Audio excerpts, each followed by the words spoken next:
Hello everyone, আজকে আমি রান্না করব মাছের ছাঁট। দেখ, মাছের ছাঁট বলতে কিন্তু মাছের নাড়িভুড়ি নয়, এটা কিন্তু পিওর ভেটকি মাছ। যে ভেটকি মাছগুলো যেটা আমাদের ফিশ ফ্রাই হয়, সেটা ফিশ ফ্রাই করতে গেলে তো এদিক ওদিক কাটতে একটা শেপে দিতে হয়, তাই তার এই টুকরো টুকরো কাটাগুলো আজকে আমি এইটা পকোড়া রান্না করব। তো দেখো, আমি আজকে ওই ওই মাছটার মধ্যে একটু নুন আর একটু লেবু দিয়ে, ভালো করে লেবুর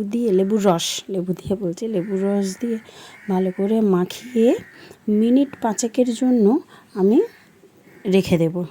এই দেখো, এদিকে আমি আদা রসুন বাটা আর এতে কাঁচা লঙ্কা, এদিকে সবুজ সবুজ এটা কাঁচা লঙ্কা, ধনেপাতা, পেঁয়াজ বেটে রেখেছি।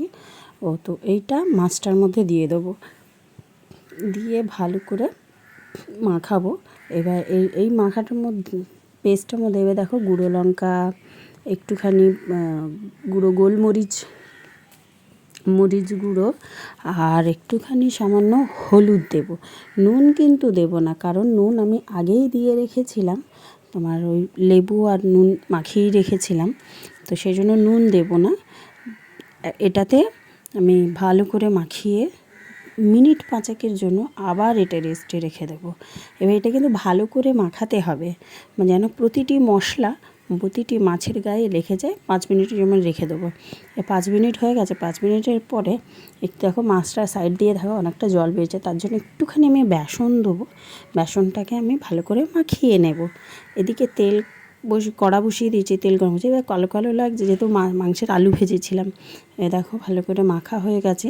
এদিকে আমি দেখো এই বেসন গুলে নিয়েছি, বেসনের মধ্যে গুঁড়ো গোলমরিচ আর নুন, একটুখানি গুঁড়ো লঙ্কা মিশিয়ে ভালো করে ফেটিয়ে নিয়ে ওই মাছটাকে সেই বেসনে ডুবিয়ে ডুবিয়ে আমি গরম তেলে ভালো করে ভেজে নেব। দেখো, আমি অনেকগুলো আমার ভাজা হয়েও গেছে, তো তখন আমি ভিডিও করতে পারিনি। যাই হোক, দেখো আমি একটুখানি ভেজে নেবো। এবার দেখো লাল লাল করে ভেজে নিয়েছি।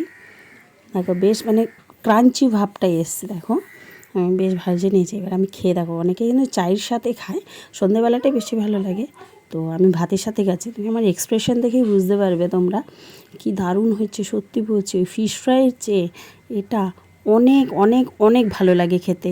এটা